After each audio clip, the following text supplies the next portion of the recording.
Rojbaş Çarpel Medya izleyicileri, Bir Siyasetin Gündemi programında bir pazar sabahında yine birlikteyiz. Her zaman olduğu gibi programı Mehmet Gül'le birlikte yapıyoruz. Bu hafta yine bir konuğumuz var, yine bir akademisyen konuğumuz var. Konuğumuz Doktor Nesrin Uçarlar. Nesrin Hoca, Türkiye'de barışçıl bir hakikat arayışı ve ırkçılıkla yüzleşme adlı bir raporu var. Kendisiyle bu raporu konuşacağız. Ayrıca Hiçbir Şey Yerinde Değil adlı kendisine ait bir kitabı var. İletişim Yayınlarından çıktı. Onu da reji ekrana getirecek o kitabı da. Artı bir de Türkiye Siyasetinde Kürtler diye anonim bir kitabın yazarlarından kendisi. Nesrin Hanım hoş geldiniz hocam. Hoş bulduk. Teşekkür ederim. Mehmet merhaba. Merhaba abi. Sevgili Çarpel Medya izleyicileri, Nesrin Hanım'la daha çok son yazdığı raporu kendisiyle konuşacağız. Hocam Kürtler temelinde hakikati araştırıyor, yüzleşmeyi araştırıyor, çözüm süreçlerini araştırıyor. En çok da uluslararası Güney Amerika çözümleri üzerine, Güney Afrika çözümleri üzerine kendisinin çalışmaları var, araştırmaları var. Bunları bizimle paylaşacak hocam. Nesrin hocam, bu Türkiye'de hakikat rejimi, Türklerin anladığı, Türkler bazında bu hakikat rejimini nasıl görüyorsunuz? Nasıl anlatıyorsunuz bunu? Aslında bu Foucault'un bir terimi, yani evet, bir tarifi.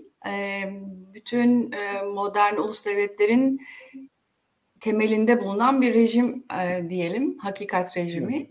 Yani aslında neyin konuşulacağı, neyin söyleneceği, neyin gündemde olacağı ve bu yani neye hakikat dediğine karar veren bir rejim olduğunu tarif edebiliriz bunun. Yani hangi kelimeler, hangi ifadelerle, hangi tespitlerle dolaşıma girecek ve bu dolaşımı nasıl sağlam tutacak devlet, medyayla, üniversiteyle, ekonomik ilişkilerle.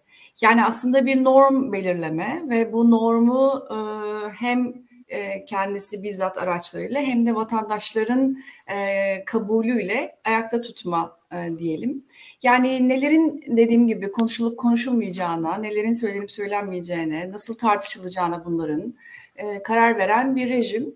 Yani böyle sadece basitçe tabii ki kelimeler ve ifadeler bağlamında değil, aslında bu kelimelerin, ifadelerin altyapısını da oluşturan bütün o sistemin nasıl kurulduğunu ve nasıl işlediğini anlatıyor. Buna hakikat rejimi diyor. Neye hakikat diyoruz? Yani şu anlamda tabii çok daha anlaşılır oluyor. Özellikle geçmişte yüzleşme bağlamında biz bir hakikat arayışından bahsediyoruz. Mağdurların ortaya çıkarmak istediği, daha doğrusu zaten ortada olan, herkesin bildiği diyelim ya da büyük bir kesimin bildiği ama konuşulmayan, teslim edilmeyen ve gereği yapılmayan bazı hakikatleri konuşmaktan bahsettiğimizde bu hakikat rejimi karşımıza büyük bir duvar olarak çıkıyor. Yani resmi hakikat rejimi diyeyim. Türkiye'de de bu rejim yani İttihat ve Terakki'nin döneminden başlayıp günümüze kadar uzanan bir rejim oluyor. Temelinde tabii ki ben yine Foucault ile birlikte bir ırkçılık olduğunu söylüyorum. Yani ben söylemiyorum, daha doğrusu böyle bir şey olduğunu görüyoruz. Ve aslında Foucault'a göre zaten bütün gene modern ulus devletlerin işleyişinde ırkçılık yatıyor. Bu başka tabirlerle, başka gene isimlerle konuşuluyor, tartışılıyor ya da işliyor olabilir ama özünde bir normal ırk ya da muteber ırk belirleme ve bunun dışında kalan tüm kesimleri o kamusal alandan dışlama. Bu kamusal alan aslında nötr bir kamusal alan değil, belli bir ırkın ayrıcalıklarının sürdüğü bir kamusal alan.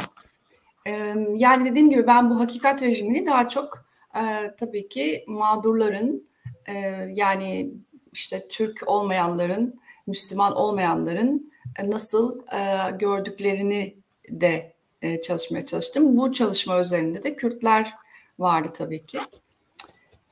Bilmiyorum yeterli oldu mu bu açıklama ama. Bir de hocam muhaliflerin hakikat rejiminde neyi anlamak gerekir? Evet, orada şöyle bir şey, yani aslında bir muhalif hakikat rejimi de kuruyor. Daha doğrusu bu hakikat rejimi her zaman bir karşı rejimle beraber işliyor, öyle söyleyelim. Türkiye özelinde konuşursak aslında Kürtlerin de bir hakikat rejimi ister istemez inşa ettiklerini söyleyebiliriz. Ben biraz buna da değinmeye çalıştım. Yani bazı hakikatleri ortaya çıkarırken bunların nasıl konuşulacağına, nasıl ifade edileceğine ya da hangi hakikatlerin ortaya çıkarılıp hangilerinin çıkarılmayacağına da karar veren, karşıda da benzer bir mekanizma var. Aynı güçte, aynı araçlara sahip değil elbette. Başlı başına zaten eşitsiz bir durum var. Onun ulaşabildiği imkanlara, ekonomik, toplumsal, sosyal güçlere sahip değil ama özünde benzer bir işleyiş mekanizması var. Ve ben de bunu biraz sonun etmeye çalışıyorum. Yani barış kurmak istiyorsak aslında bu sistemin tamamen bir karşıtını değil, tamamen bir replikasını değil, daha yeni bir bakış, daha başka bir bakışla hakikat rejimini nasıl eleştirebiliriz? Yani bu hakikat rejiminin karşısına başka bir hakikat rejimi koymak yerine hakikat rejiminin kendisini sorgulayan ve sadece bir nasıl diyeyim, kendi hakları üzerinden, kendi haksızlıkları üzerinden değil, barışı kurmak üzere bütün toplumu kapsayacak bir hakikat rejimine karşı mücadele nasıl geliştirilebilir? Daha doğrusu bunu düşünebilir miyiz? Nasıl geliştirilebilirin bir cevabı elimde yok, doğruyu söylemek gerekirse. Ama bunu düşünmek bence bir entelektüel müdahale diye düşünüyorum. Siyasal ve entelektüel bir müdahale olabilir. Yani ırkçılık temelli devletlerin hakikat rejimlerine karşı yürüttüğümüz mücadelede bir başka hakikat rejimi inşa etmek yerine hakikat rejiminin kendisini, o sistemin işleyişini nasıl sorunsallaştırabiliriz gibi bir tartışma açmaya çalıştım ben. O zaman şeyi konuşalım hocam. Yani bu raporun özü barışçıl hakikat arayışı derken neyi kastediyorsunuz? Biraz daha açar mısınız bunu hocam? Yani aslında bir hakikat rejimleri arasında bir savaş olmuş oluyor. Buna yani kanlı bıçaklı savaşı bir yana bırakalım. Yani fiziksel savaşı. Ve bir yandan da tabii ki ne diyelim siyasal bir savaş bu. Yani bu birbirini besleyen hakikat rejimleri üretmek yerine yani mesela işte mağduriyetlerin bazılarını açıklayıp bazılarını açıklamama ya da mağduriyetlerin kaynağının bazılarını kınayıp bazılarını kınamama ya da mağduriyetlerin nasıl ifade edileceğine karar verme ve bunun dışında ifade biçimlerine izin vermeme gibi pratiklerin de aslında bu savaşı cephede değilse de kamusal alanda sürdüren bir kutuplaşmaya ve birbirini anlayamamaya, birbirinin mağduriyetlerini dikkate almamaya yol açtığı fikrinden hareket ediyorum. Yani demin programın başında da konuştuk. Neden bu kadar ortadayken hakikatler, yani devletin gizlediği hakikatleri aslında bugün eskisi kadar bilmiyor değiliz. Öyle söyleyeyim. Bugün çok daha kolay bir şekilde ya da kolay demeyeyim ama çok daha mümkün yani bazı hakikatleri öğrenmek, devletin araçlarının işlemediği pek çok yöntemle bazı hakikatleri ortaya çıkarıyoruz. Zaten bu yani neredeyse 20 yıldır var. Türkiye bu konuda çok geri diyemem. Çok başarılı, çok sonuç almış karşı mücadeleler var. Hakikat mücadeleleri var. Geçmişle yüzleşme mücadeleleri var. Yani bugün aslında çok daha fazla kesim Türkiye'de özellikle diyelim 90'larda Kürdistan'da neler yaşandığını biliyor. Ama ya bunları bilmek istemiyor, ya görmek istemiyor, ya da kabul etmek istemiyor, ya da bunları ifade edebilecek bir terim ve kavram çerçevesine ve bunların ifade edilebileceği bir ortak kamusal alana sahip değiliz. Yani herkes derken burada tabii ki dediğim gibi iki tarafı eşitlemeye çalışmıyorum ama farklı hakikatlerin çarpıştığı bir durum var ve bu hakikatler karşı tarafa ulaşmak amacından ziyade kendi hakikatini ortaya koymak temelli çalışıyor. Yani daha doğrusu bu hakikatleri ortaya koyarken nasıl yapabiliriz ki karşı taraf bu hakikati kabul etsin, duysun, dinlesin ve harekete geçsin. Burada da şöyle bir şey çıkıyor. Yani bu herhangi bir ilişki için de geçerlidir. Yani bir eleştiriye başlarken içinde bir öz eleştiri olmayınca karşı taraf bunu pek duymaz, dinlemez. Yani sadece karşı tarafa yöneltilmiş bir suçlama şeklinde bu hakikatleri ortaya çıkardığınızda bir ortak zemin bulmak, bir diyaloğu başlatmak çok zor oluyor. Burada dediğim gibi yani burada karşımızdaki devlet, Türkiye Cumhuriyeti Devleti tamamen ırkçılık üzerine kurulmuş bir devlet. Yani bu mekanizmalar çok nedense yani çok sert işliyor, katı işliyor. Yüzyıllardır aynı şiddet araçlarıyla işliyor. Yani bütün bunları kabul ederek tabii ki bütün bunları eşitlemek istemiyorum ama yani nasıl olabilir ki biz daha farklı bir şeyler, başka yöntemler bulabiliriz ki burada özellikle söyleyecek olursak Türkler, Türkiye Cumhuriyeti Devleti'nin bazı mekanizmaları nasıl kırılabilir? Bu hakikatleri ortaya çıkması ve kabul edilmesi siyasal bir sonuç yaratsın. Ne yapalım ki bu böyle olsun? Yani bu yüzden de kendi çalışmalarımıza dönelim. Biz hakikatimizi nasıl ortaya koyuyoruz? Biz kabul edilmesini istediğimiz hakikati nasıl konuşuyoruz? Ya da bu kabul edilmesini istediğimiz hakikati ortaya koyarken bazı hakikatleri gizliyor muyuz? Bu hakikatleri niçin gizliyoruz? Biliyorum, evet bir savaş var ve işte bir takım stratejiler var ama bunun bedeli de barışa yaklaşamamak oluyor. Yani tek müsebbibi bu değil tabii ki. Tek müsebbibi mağdurların hakikatlerini dile getirirken hangi kelimeleri, hangi yöntemleri seçtikleri değil ya da bütün sorumluluk mağdurlarda değil. Ben çok açık olan bir mesuliyeti tekrar dile getirmek istemiyorum. Yani devletin mesuliyeti çok açık. Bununla ilgili baskı mekanizmalarını kurmaya devam etmeliyiz, siyasal mücadeleye devam etmeliyiz ama bunun yanı sıra bir tür yenilik yani sonuçta yenilik ya da başka bir dünya mümkün diyen biziz. Yani diyelim devletin bu sistemine karşı çıkanlarız. Peki devletin yaptığı şeyin aynısını yaparak mı bunu ya da ona çok benzer bir şekilde davranarak mı bu mücadeleyi yürüteceğiz? Yoksa gerçekten yeni terimler, yeni kavramlar, yeni siyaset yapma biçimleri ortaya koyacak mıyız? Bu konuda Kürtler zaten çok ileriler, öyle açıkçası öyle görüyorum Türkiye'deki diğer siyasal aktörlere göre. Ama bunu nasıl ileri taşıyabiliriz? Yani bugün geldiğimiz noktada bu da yetmedi. Ne yapabiliriz?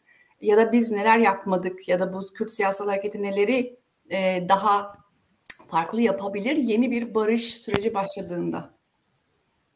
Yani devletin ne yapması gerektiğini biliyoruz ve bunun için uğraşıyoruz. Biz kendimiz bunu zorlamanın başka yollarını bulabilir miyiz? Ve gerçekten de barışa hizmet eden bir hakikat arayışı ve hakikat mücadelesi yürütebilir miyiz? Gibi bir tartışma. Biraz soyut kalıyor, farkındayım. Biraz ne diyeyim? Buradan girmek, buraya yok hocam anlaşılıyor şeyleriniz, anlatımlarınız. Buradan siz hakikati araştırırken o raporunuzda bir Türk milliyetçiliği ve ırkçılığıyla karşılaşıyorsunuz. Raporun belli yerlerinde bundan da söz ediyorsunuz. Bu Türk milliyetçiliğinin yalın hali nasıl görüyorsunuz hocam? Hakikatin bulunamamasında, hakikat arayışının önündeki engel olarak Türk milliyetçiliğini nasıl buluyorsunuz? Onu ırkçılıkla nasıl bağdaştırıyorsunuz? Aslında evet bağdaştırmaktan öte bunun ırkçılık olduğunu düşünüyorum. Türkiye'deki milliyetçilik bir ırkçılık. Yani hatta milliyetçilik diyerek bir güzelleme yapıldığını düşünüyorum. Bu sadece Türkiye için değil. Genel olarak milliyetçiliğin zaten bir ırkçılığı güzelleyen, ırkçılığı işte demin söylediğim şey ırkçılığa ırkçılık diyemememiz. Yani hakikat rejiminin kendisi bu. Hakikat rejimi bunu milliyetçilik olarak tarif ediyor. İşte bu milliyetçiliklerin farklı versiyonları var. İslami milliyetçilik, işte ulusalcılık, etnik milliyetçilik, işte kültürel milliyetçilik, yeni milliyetçilik falan, yeni ırkçılık daha doğrusu bunun adı, ama yani sonuçta bu önüne eklenen bu sıfatlarla birlikte sanki çok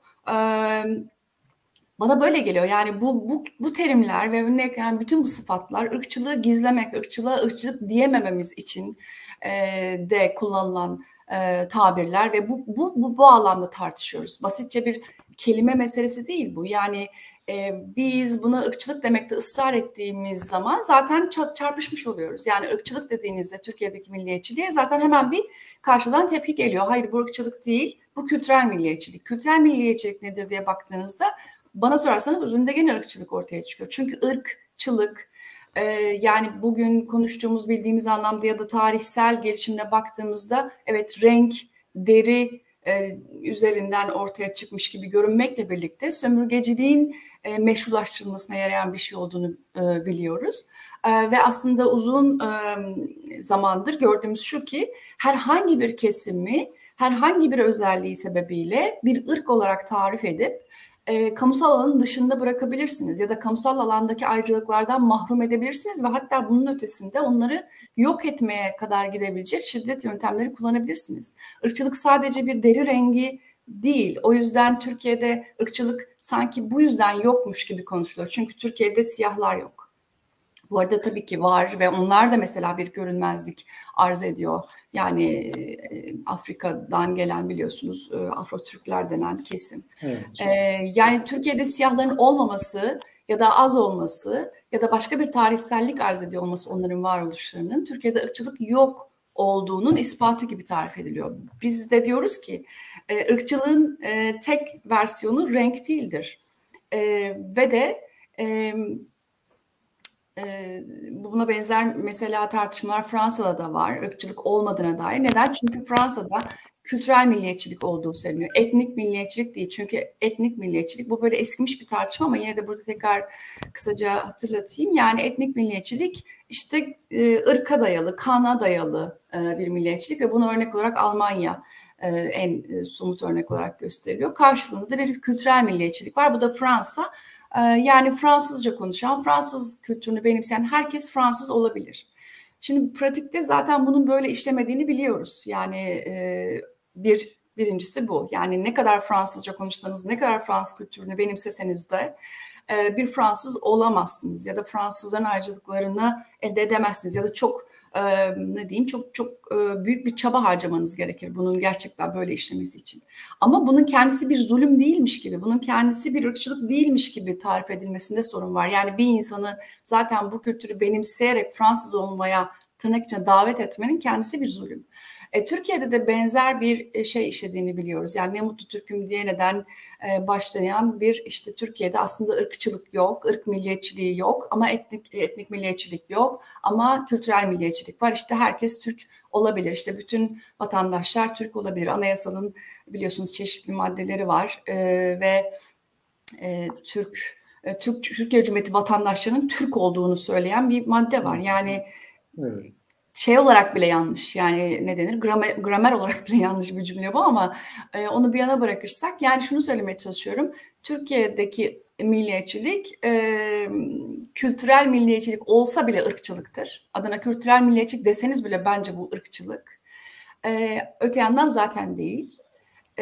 Öte yandan da şunu söylemeye çalışıyorum. Irkçılığı gizleyen, güzelleyen bu iki terimle ilgili bir tartışma yapmaya çalışıyorum. Yani birincisi etnik. Çünkü etnik baktığınızda yani sözlük anlamına baktığınızda ırk zaten. Yani etnik de mesela ırk dememek için, ırkçılık suçunu üstlenmemek için hatta akademinin bile kullandığı bir sözlük ya da çok dilimize geçmiş bir sözlük. Etnik çatışmalar, etnik işte etnopolitik mücadeleler. Yani bunu ben hani bunu kullanmayalım demiyorum ama kullanırken aslında ne kastettiğimizi bilelim. Çok örtük bir ifade bu etnik. Ne dediği belli olmuyor gibi geliyor bana. Yani şunu demeye çalışıyorum. Mesela sayın şeyleri, farklılıkları böyle sayılıyor. Dil, din, kültürel, etnik farklılar, dilsel, dinsel, kültürel, etnik farklılar. Nedir etnik? Yani dil var saydık, din saydık, kültür saydık, etnik tam olarak neye işaret ediyor bir topluluğun? Nesine işaret ediyor sizce? Ben bulamıyorum. Yani siz yani bir topluluğu ayıran şey ne? Diline baktık, o ayrımcılık yapmayalım. Dinine baktık, yapmayalım. Kültürüne baktık, yapmayalım. Etniğine bakalım. Nedir ki? Yani bu ırk aslında özünde. Aynı şey milliyetçilik için de geçerli. Yani milliyetçiliğin de özünde yalın hali ırkçılık. Bunu söylemeye çalışıyorum. Ve o yüzden de bunu şuna bağlamaya çalışıyorum. Bunun adına ırkçılık demeliyiz. İşte hakikat rejimine karşı gelirken bence yapmamız gereken diyeyim şeylerden biri bunun adına ırkçılık demek ve ırkçılık karşıtı bir mücadele yürütmek ve kendi mücadelemizin de gerçekten ne kadar ırkçılık karşıtı olduğunu sorgulamak. Kendimiz de bir ırkçılığa karşı mücadele ederken bir başka ırkçılığı doğuruyor muyuz? Buna hizmet ediyor muyuz gibi bir tartışma. Bu çok doğru söylemek gerekirse bu benim çok şahsi de bir derdim. Yani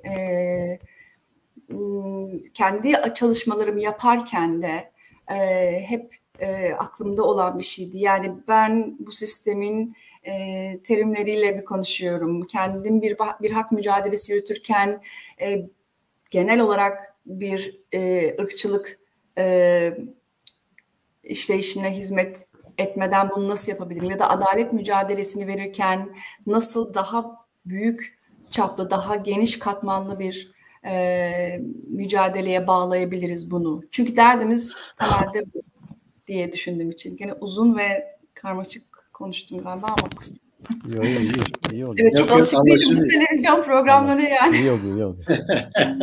Ben daha çok yazmayı yapabiliyorum ve evet, onu da çok iyi yapıyor muyum bilmiyorum ama okuyanlar. Sizi artık buralara da alıştıracağız hocam. Böyle ekranlarda konuşmaya. Sık eğer siz de uygun bulursanız sizi sık almak isteriz bu tür programlara. Şimdi hocam siz bu ırkçılık temelinde Türkiye'deki çözüm sürecini incelediğinizde çözüm ve Kürtler bağlamında meseleye baktığında bu Türk ırkçılığının sürece karşı nasıl direndiğinden söz ediyorsunuz. Biraz bu direnişten bize bahseder misiniz? Irkçılar çözüm sürecine nasıl direndiler hocam, Türk ırkçılığı? Yani bunun birkaç yeri var sanırım. Hani mecliste bunu yani o zamanlar başladığı ilk zamanlarda diyelim. Bunu özellikle CHP'nin, MHP'nin milletvekillerinde çok net görebiliyoruz. Yani işte ülkeyi satmak, işte etnik ayrımcılık yapmak. Yani bu arada böyle yani barış sürecinin sürecine yöneltilen en önemli eleştiri ırkçılık yapmak oluyor mesela. Yani bir grup etnik gruba ayrıcalık tanımak, ülkeyi işte bu şekilde bölmek, ülkeyi satmak, işte bir takım işbirlikçiliklerle suçlamak. Yani bunun adı şu, biz ayrıcalıklarımızdan vazgeçmek istemiyoruz. Biz bu ayrıcalıkları Kürtlerle paylaşmak istemiyoruz. Biz Kürtlerle eşit olmak istemiyoruz diyor aslında özünde bence. Ve bunu da yansıtarak yani karşı tarafın ırkçılık yaptığını. Çünkü bir ırkı bir başka ırk karşısında pozitif ayrımcılıkla ya da bir takım haklar vererek ona koruduğunu, geliştirmeye çalıştığını söylüyor. Ben şahsen kendim de yaşamıştım. Doktora tezimde işte Kürt meselesiyle ilgiliydi. Yani anayasada böyle maddeler var biliyorsunuz. Yani bir ırk yaratmakla suçlanıyorsunuz. Türkiye'de Kürtler ve Kürtlerin haklarından bahsettiğinizde bir ırk yaratmak, azınlık ve bir ırk yaratmakla suçlanıyorsunuz.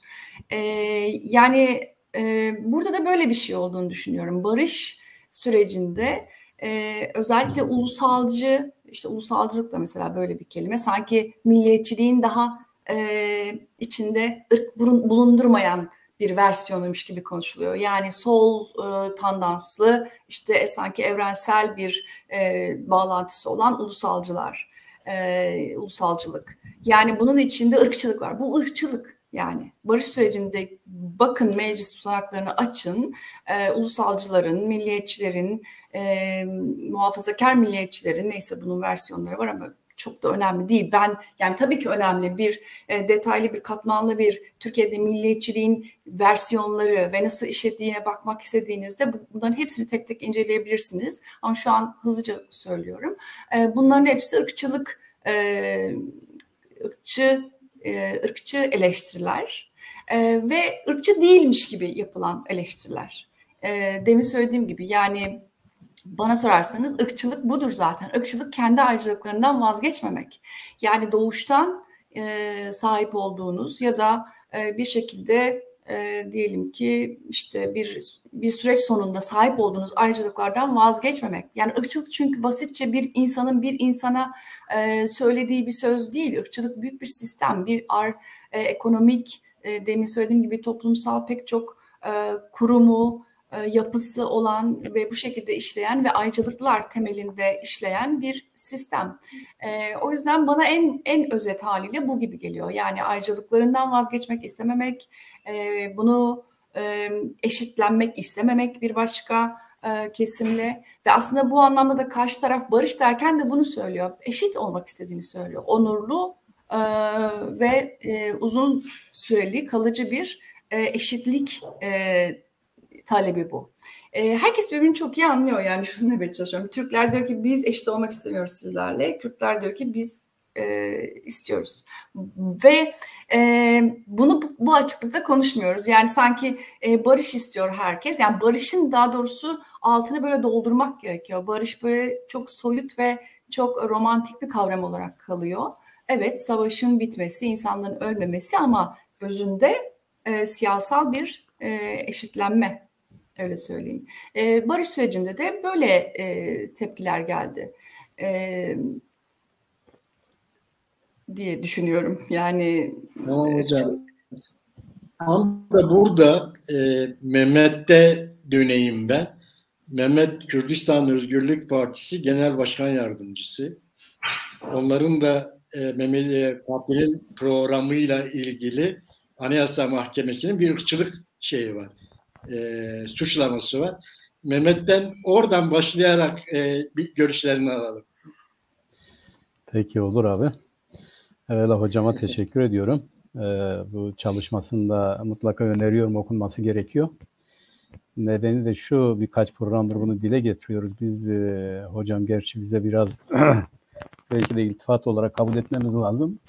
Doğru, Kürtler hayatlarından ileri gelen bir hassasiyet içerisindedirler. Öyle hareket ediyorlar politik olarak, bu doğru.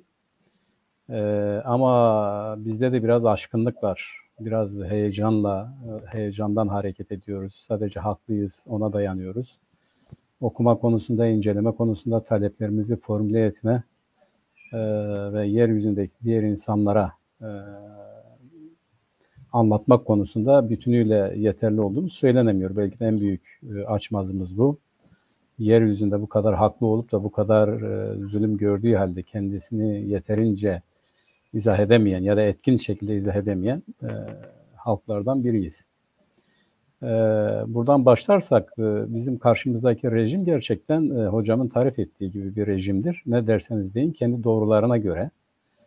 O doğrular evrensel anlamdaki doğrulardan söz etmiyorum. Yani kendisini icat ettiği bir takım doğrulardan hareketle ötekilerini hep yanlış konuma oturtuyor ve diyor ki kötü olan sizsiniz. Bunun esası da şuydu. Nereden devletle tam da bu noktada yüz yüze geldik? Biliyorsunuz hocam, Anayasanın 90/4. maddesi siyasal parti kurmayı beyana bırakıyor. Ve bunu da uluslararası hukuk çerçevesinde tespit ediyor. Diyor ki, uluslararası hukuk normlarına göre biz kendi hukuk normlarımızı belirleriz. Eğer bir çelişki varsa uluslararası hukuk normlarını esas alırız diyor. Bunu da Anayasanın 90/4. bendinde zaten güvence altına almışlar, kabul etmişler. Tabii pratik bunun aksine işliyor. Biz bu çerçevede parti kurduk. Partimizin görüşleri Kürtler bir millettir. Millet olduğunu bir zamanlar kabul etmiyordunuz. Şimdi ediyorsunuz. Kürtler var diyorsunuz. Üniversitelerde dersler okutuluyor. Televizyon yayınları var. Politikacılar bunu uluslararası düzeyde de söylüyorlar. İşte bizim Kürtler evet vardır. Ayrıcalık falan tanımıyoruz ama haklarını da ihlal etmiyoruz gibi bir takım palyatif tedbirlerle bunu öneriyorsunuz. Oysa bize göre bir millet varsa hakları da vardır. Bu haklar aynı zamanda siyasal haklardır ve siyasete ortak olma, yönetime katılma, kendisi olarak katılma, talep etme ve uygulama hakları vardır. Bu da siyasal partiler üzerinden cereyan ediyor. Biz PAK böyle bir partidir. Kürtler var, hakları var, yeri yurdu var. Diyelim bu haklar genel ifadesini somuta indirgediğimizde nedir? Kendi diliyle eğitim hakkı, kendi kendini yönetme hakkı, kendi ulusal kaynaklarına sahip çıkma ve benzeri. Bunun siyasal düzeydeki ifadesi nedir? Federasyondur. Biz federasyonu savunan bir partiyiz. Bunun içinde programımız, tüzüğümüz vesairemiz var. Böyle siyaset yapacağız diyerek 2014 17 Kasım'ında resmen başvurduk. Bir ay sonra bu kabul edildi. Orada da bir takım sıkıntılar çıktı ama hemen ardından bize bir dava açıldı. Dediler ki sizin program ve tüzüğünüzde bizim yasalarımıza aykırı, ırkçılık olarak ve bölücülük olarak tarif edebileceğimiz unsurlar var. Bunları değiştirin. Neydi bunlar? Adımızda Kürdistan olmasıydı. Kürdistan Özgürlük Partisi olmamız, Kürdistan diye tabir etmemiz, federasyon istememiz, ana dilde eğitim istememiz, yerel yönetimlerde yani yerelde kendi kendimizi yönetmemizi istememiz gibi bir takım şeylerden hareketle ayrılıkçı ve bölücü, ırkçı tabirler var. Bunları değiştirin dediler. Biz de doğal olarak savunmamızı real yani gerçeklik üzerinden yaptık. Türkiye Cumhuriyeti Devleti'nin anayasasına göre bize biçtiği çerçeve içerisinde değil de yani çevremize baktığımızda, kendimize baktığımızda, diğer milletlere baktığımızda durum nedir diyerek öyle cevap verdik ve hasılı dedik ki yanlış olan Türkiye Cumhuriyeti Devleti'nin yasalarıdır. Yani bir milletin, bir halkın, bir topluluğun, bir az önce sizin ırkçılık olarak tabir ettiğiniz doğrudur. Yani ırk anlamına gelir. Etnisitenin varlığını kabul ediyoruz. Sizin yani fiiliyatta bu vardır. Buna yok diyemiyorsunuz. Ama biz bunlara işaret ettiğimiz zaman ırkçılık yapıyorsunuz diyorsunuz, bölücülük yapıyor diyorsunuz. Siz anayasanızı değiştirin gibi bir savunma yaptık. Bu yeniden bir iddianame hazırlandı. İddianame Anayasa Mahkemesi'ne gitti. Anayasa Mahkemesi bizi ihtar etti. Yani iddianame çerçevesinde değiştirin bunları dedi. Biz Anayasa Mahkemesi'nin nezdinde de ırkçılık nedir, hak nedir, hukuk nedir, Türkiye Cumhuriyeti Devleti'nin anayasası ve ihlal ettiği hakikat nedir? Bu aynı zamanda sizin alanınıza da giriyor. Bu hakikatler çerçevesinde tabii bizim oradaki telaffuzumuz siyasaldır. Bu daha çok insan hakları, evrensel hak, hukuk çerçevesinde değil ama politik ve aynı zamanda da hukuksal çerçevede bir savunma yaptık. Bu şartlar altında değiştirilmesi gereken realite değil. Yani Kürt milleti, dili, tarihi, hukuku her neyse bu varlık değil. Bu varlığı kendisine göre tarif etmeye çalışan ya da tarif etmiş olan bir siyasal düzenin kendisini buna uydurmasıdır. Yani eğer onunla birlikte yaşamak istiyorsa, onu tanıyorsa, ona saygı duyuyorsa, hakkını, hukukunu biliyorsa buna göre yeni bir düzenleme yapmalıdır. Biz böyle bir yeni düzenleme yapılmasını savunan bir siyasal partiyiz. Bu da halkların kendi kültürleriyle, dilleriyle, siyasal istemleri ve kendi kaderlerinin tayin hakları esas olmak üzere oluşturdukları kendi yapılarıyla bir üçüncü, yani iki tane diyelim ki federe yapı olur. Bir üçüncü federal yapı içerisinde de bir araya geliriz. Biz buna yok demiyoruz. Hani çok korkuyorlar ya Kürtler ayrılacak falan filan diye. Sanki yani madem ki sırtınızda yüküz ayrılsak daha iyi herhalde. Yani bu kadar da zaten zulüm ve benzeri gibi tabirler de gündeme geldiği için bu çerçevede Anayasa Mahkemesi'nin nezdinde biz savunmamızı yaptık. Türkçe ve Kürtçe olarak yaptık. İkisini de verdik. Bir seneyi geçti, 1,5 sene oldu bu galiba. Biz hala bekliyoruz.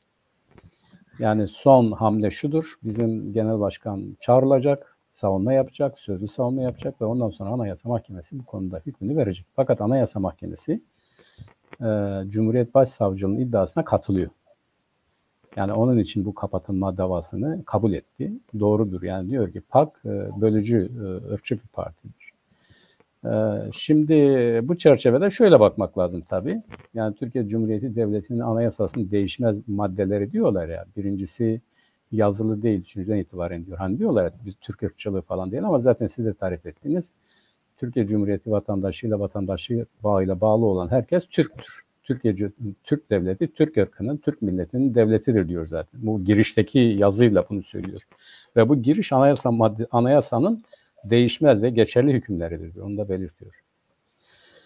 Şimdi realiteye baktığımız zaman evet doğru. Yani karşı karşıya olduğumuz iki tane toplumsal kesit ya da iki tane ırk ya da iki tane etnik grup ya da ne derseniz deyin kendisini öyle ifade eden, öyle siyaset yapmak isteyen realite vardır. Bu realiteler çerçevesinde yeni bir siyasal rejim oluşturmak birlikte yürümenin, birlikte yaşamanın asgari koşuludur. Yani oturacağız, konuşacağız. Diyeceğiz ki bizim hakkımız, hukukumuz şudur, sizin şudur. Yani biz derken biz siz diye ayırt etmiyoruz. İnsan olmaktan gelen, kendi varlığımızdan, otokton yapımızdan ileri gelen, o var olan durumumuza göre bir düzenlemeden söz ediyoruz biz. Yani bugün İngilizce konuşanların kendi ülkelerindeki hakları neyse, Türkiye'de konuşanların hakları o, Kürtlerin de odur. Yani bunu böyle çok bilinmez bir olay değildir. Bu çerçevede bizim önerimiz Türkiye Cumhuriyeti Devleti ile barışçıl, demokratik, kavgaya, gürültüye tevessül etmeden, yıllardır bu yapılıyor, 100 senedir hiçbir yere varılmamıştır. 100 sene daha varılamayacaktır. Dünyaya baktığımız zaman biraz huzur bulan devletleri nasıl yapmışlar? Hiç değilse asgari koşullarda birbirlerini kabul etmişler, saygı duymuşlar. Az önce Fransa'dan söz ettiğiniz doğru. İşte Türkiye'de tipik bir Fransa'dır. Yani bu 1789 Fransız devrimiyle beraber yeryüzünde ulus devlet diye tabir ettiğimiz o esaslar üzerinde kurulan tek devlet, tek millet, tek bayrak, tek vatan gibi, yani Türkiye'ye de bu şekilde uyarlanan ve telaffuz edilen, son zamanlarda önceleri buna karşı çıkan ama şimdi bayraktarlığını yapan işte bir AKP iktidarı var. Giderek Türkiye'de iktidar olan herkes Kürt karşıtlığı üzerine yeni bir iktidar oluşturuyor, yeni bir kavram, ama bunların hepsi de gidiyor. Dikkat ederseniz bu konuda Kılıçdaroğlu'nun söylemi ile Tayyip Erdoğan'ın söylemi, Bahçeli'nin söylemi ya da diğer herhangi bir partinin söylemi fark etmiyor, aynıdır. Şimdi buradan şuna geleyim. Nurullah abi, müsaade edersen ben hocamın ilgilendiği alana geleyim. Ben gördüklerim çerçevesinde bir şeyler de soracağım hocama. Şimdi hocam, bu hakikatler rejimi ya da hakikatler komisyonu ya da işte bunların tespit edilerek sorunun çözümü konusunda ben de kitabın son birkaç günde okudum. Tabii yoğun olarak okuduk. Onun öncesinde okumamıştım. Bir takım öneriler getiriyorsunuz. Bunun sağlıklı bir şekilde çözüme bağlanabilmesi için ya da ne yapılabilir, nasıl bir barış olabilir gibi. Onu biraz sonra geleceğim. Benim gördüğüm kadarıyla durum şu. Yani o çerçevede de size soru soracağım. Şimdi Hakikatler Komisyonu ya da hakikatlerin ortaya çıkarılması ya da barışçıl çözüm ya da bunu esas alarak ileri sürülen adalet arayışları ve anlayışları daha çok Latin Amerika'da işte 1970'lerden itibaren iktidar olan askeri diktatörlüklerin işlemiş oldukları insan hakları suçları, bunların gidişinden sonra da diri kalan solun, öyle diyelim, yani ayakta duran, hala geçerli olan solun iktidar olma sürecinde meydana gelen ve biz ne yaptık geçmişte, ya kim yanlış yaptı, hata etti, biz bunu karşılıklı olarak serelim, söyleyelim. Yani sadece devlet değil, aynı zamanda muhalif hareketler. Yani bunları kabul edelim. Kim suçun işlemişse kabul etsin. Suçlar yargılansın. Bundan sonra bir temiz toplum olarak yaşayalım. Bu Hakikatler Komisyonu ya da hakikat rejimi dediğimiz, sizin de tez konusu yaptığınız konu esas olarak böyle bir şeydir. Yani bu siyasal mücadele neticesinde bir türlü kendi hatalarını, kabahatlerini, kusurlarını kabul etmeyen çevreleri karşısında devreye giren bir üçüncü yaklaşım, insan haklarını esas alarak uluslararası hukuk ve adalet çerçevesinde, uluslararası hukuk ve adil bir yaklaşım çerçevesinde meseleyi çözme girişimleri, organizasyonları ya da kimi şahısların girişimleridir.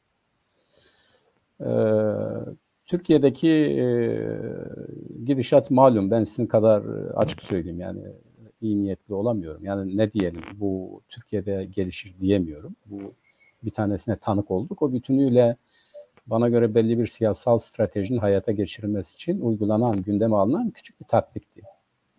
Yani o zaman içerisinde biz bak çözmeye çalışıyoruz anlayışının yerleştirmesini sağlarken öbür tarafta büyük bir operasyonun hazırlığı süreciydi bana göre. Sonuçta ortaya çıktı. Ve ne acık iki taraf açısından bu böyleydi. Yani sadece devlet değil, öbür tarafta sonraki açıklamalardan çıktı. Ya biz aslında bunu şu zaman yapacaktık, şu oldu, şu zaman yapacaktık, bu oldu. İki taraf da bunu söyledi. Hem Davutoğlu söyledi hem söyledi, Karayılan söyledi. İşte böyle adeta ikisinin de kendi planlarını hayata geçirmek için bir farklı zaman dilimine ihtiyacı varmış gibi o süreci öyle kullandılar iki tarafta. Sonuçta herkes bildiğini yaptı ama herkes de bildiğiyle kaldı. Kürt milleti büyük eziyet, zarar gördü. Türk devleti buradan kazanç çıkmadı. Şu anda Kürtler o güne göre çok daha Türk devletinden uzaktırlar. Hani diyorlar ya bir imkan olsa vallahi biz bu devletle yaşamaz derler yani. Bu bir şey de değil. Bu kadar büyük bir zulüm uygulandı. Bunu kimse karşı çıkmadı ama gerçekten büyük bir zulüm uygulandı. İnsanlar yerinden edildi, toprağından edildi, sürüldü, öldürüldü. 7-8 bin insanın kaybından söz ediliyor. Bu az bir şey değil. Buna hepimiz tanık olduk. Gözlerimizin önünde oldu. Şimdi böyle bir toplumsal, siyasal çatışmanın ardından Türkiye'de tabii Türkiye ve Kürdistan'da bir toplumsal çatışmadan söz edemeyiz. Bir tarafta çok ciddi derecede bir yüksek düzeyde seyreden ırkçılık olmasına rağmen Türkiye metropollerinin cüzi kısmını bir kenara bırakırsak diğerlerini böyle yaygın bir şekilde olmadı. Bu işin olumlu tarafı, iyi tarafıdır.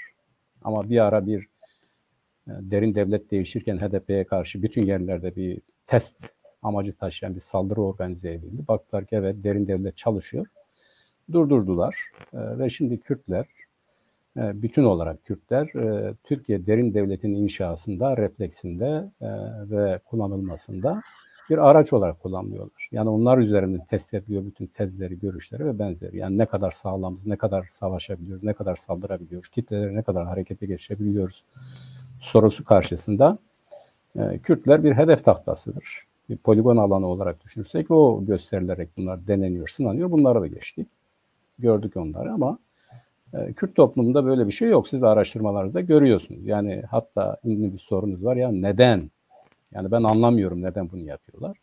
Biz siyasetçiler olarak biliyoruz neden yaptıklarını ama bir halk olarak yani Kürt milleti olarak baktığımız zaman öyle anlamsız şeyler oluyor ki insan sadece neden diyor yani neden bunu yapıyor? Yani bu insanın insanlıktan çıkaran, insanın aklına gelmeyen bir takım davranışlar, yaklaşımların sebebi ne olabilir gibi halkımız da bunu soruyor. Şimdi bu çerçevede ele aldığımız zaman Ruanda'da dahil, Latin Amerika'da dahil, biraz geçmişe gidelim Amerika Birleşik Devletleri ki büyük soykırımcı, Kızılderilileri yok etti. Onu geçelim Kanada'ya gidelim aynı şekilde.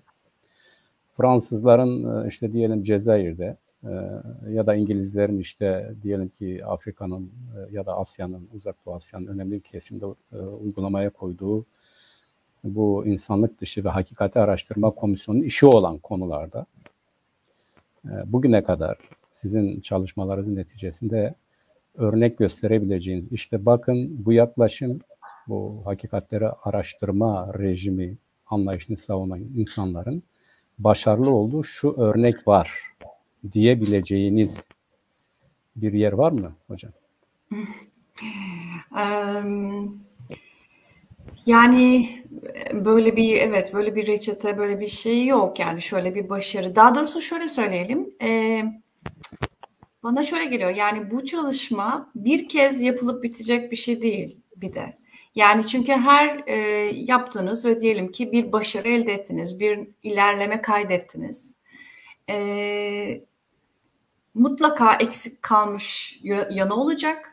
Ve birileri çıkıp bundaki eksiği tespit edecek. Diyelim ki o dönem bir takım stratejik sebeplerle ya da tarihsel sebeplerle ya da o çağa uygun bir şekilde bir hakikat komisyonu kurdunuz, işlettiniz ve bazı hakikatler teslim edildi. Bu arada yani o demin söylediğiniz şeyle ilgili şunu söylemek istiyorum. Yani neden diye sorarken insanlar aslında bana şey gibi gelmiyor. Yani gerçekten neden diye sormuyorlar. Yani nedenini biliyorlar. Yani bir yandan bu çünkü cevabı olmayan bir soru. Yani bunun bir cevabı olamaz. Bunun bir nedeni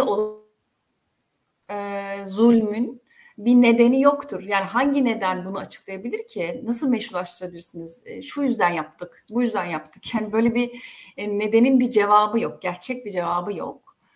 İkincisi de aslında nedenini biliyoruz. Yani ırkçılık işte Türkiye'de 90'larda pek çok insan sadece Kürt olduğu için bu zulmü yaşadılar. Ya da işte 2015 döneminde tekrar. Yani aslında nedenini biliyoruz ve hakikat komisyonları da aslında hakikatten ortaya çıkarılması derken yani yepyeni bir şeyi, hiç bilmediğimiz bir hakikat ortaya çıkarma değil, aslında bildiğimiz, herkesin bildiği hakikatin adını koyma, teslim etme ve gereğini yerine getirme. Bunun tazminatını ödeme. Yani burada paradan bahsetmiyorum sadece. Bu tazminat manevi de bir tazminat ve işte demin konuştuğumuz gibi onurlu bir barış karşılığında ya da içerisinde siyasal eşitlik barındıran bir barış. Yani bu demin söylediğim gibi çeşitli hakikat komisyonları var. Çok başarılı, çok iyi raporlar var. Guatemala raporu var mesela, hakikatlerin teslim edildiği, tarif edildiği, işte bunların nasıl tekrar etmemesi için bu yaşanan şiddetin, devlet şiddetinin nasıl tekrar etmemesi gerektiği üzerine özellikle, ya da bunun yapısal sebeplerine eğilen daha çok. Yani ekonomik, hatta doğayla ilgili, doğal kaynakların kullanımı, ekonomik, sosyal, cinsiyetle ilgili pek çok boyutunu ortaya koyan çalışmalar, raporlar, hakikat komisyonu çalışmaları var. Çünkü mesele sadece bir takım nasıl diyelim, yani bir savaş sırasında kim öldürdü, kimi öldürdüğü ortaya koymak değil. Bu nasıl mümkün olabildi? Yani birilerini öldürmeyi nasıl meşrulaştırabildi?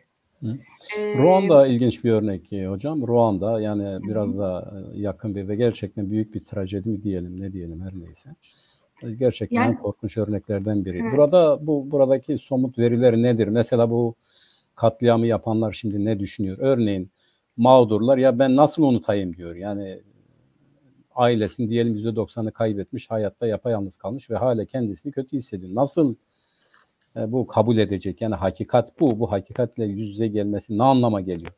Ya da öbür yani tarafları... orada işte evet, tabii ki burada yani bir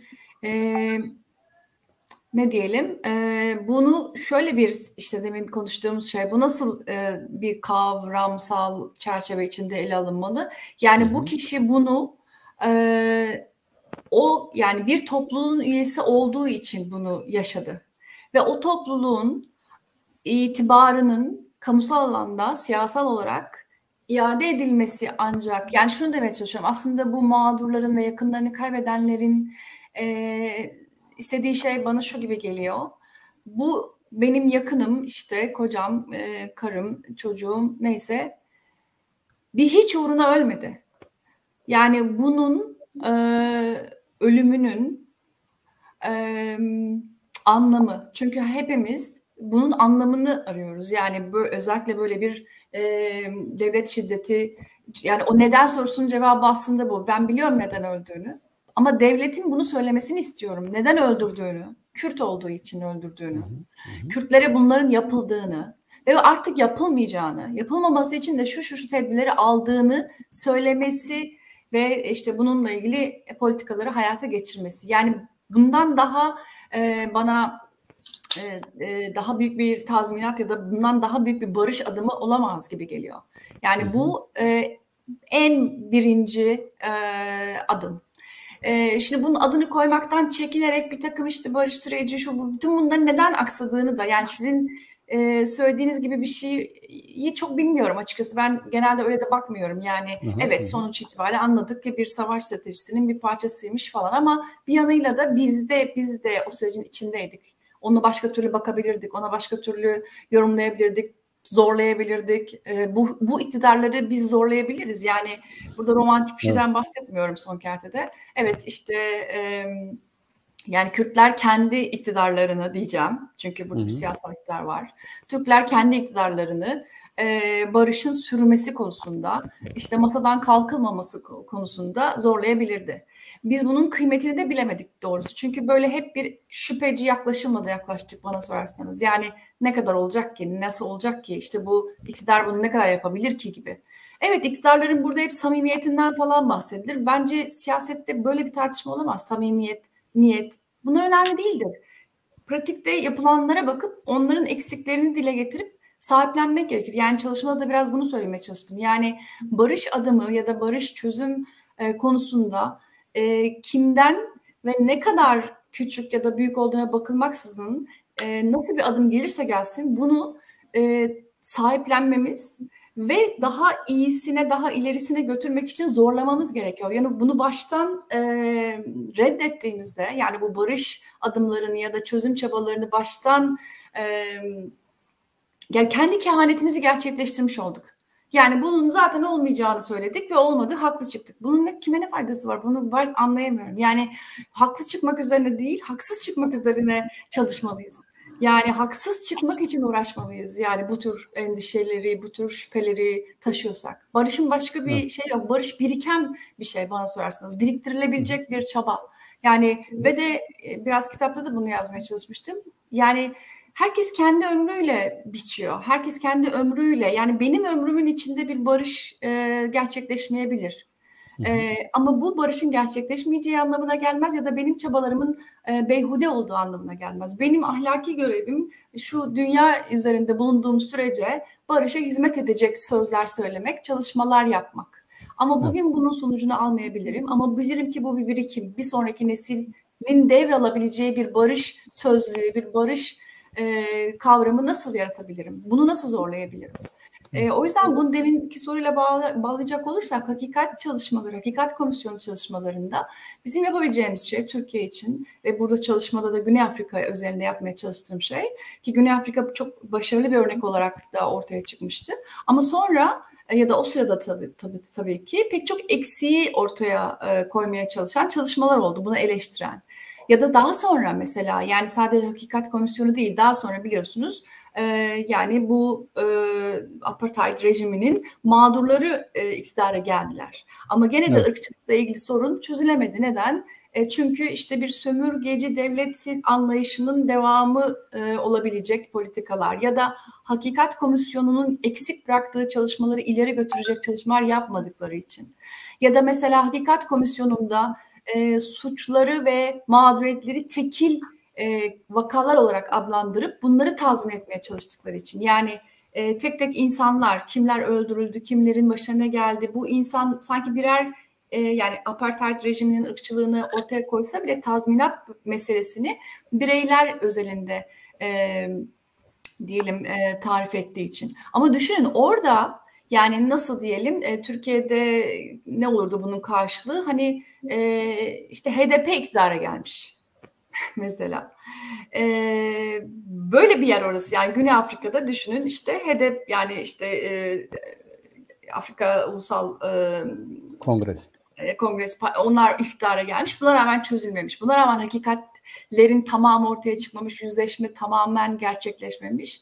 Burada aslında bu komisyonu, hakikat komisyonunu eleştiren bir yazarın tarifi var. İmkansız makine diye. Yani bu komisyonları böyle bir imkansız makinelere dönüştürmemek lazım. Bunlardan çok büyük bir, hani geceden sabaha müthiş bir gelişmenin kaydedildiği mekanizma olarak görmemek lazım. Bizim yapabileceğimiz şey dünyadaki hakikat komisyonları ya da geçmişte yüzleşme çalışmalarının eksiklerini tespit ederek Türkiye'de bir gün gerçekleşecek ya da ben bunu söylerken bile yanlış söylüyorum. Bir gün başlamayacak bu süreç. Her an başlıyor. Başladı şu an. Devam ediyoruz. Yapıyoruz. Yani pek çok dediğim gibi güzel çalışma var.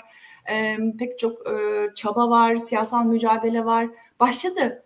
Yani biz bunu nasıl sürdüreceğiz? Nasıl daha yapısal bir yüzleşme ve adaletin sağlandığı bir noktaya geleceğiz? Ama adalet biraz yine bir felsefecinin söylediği gibi biraz gelip geçen bir şeydir. Adalet bir andır.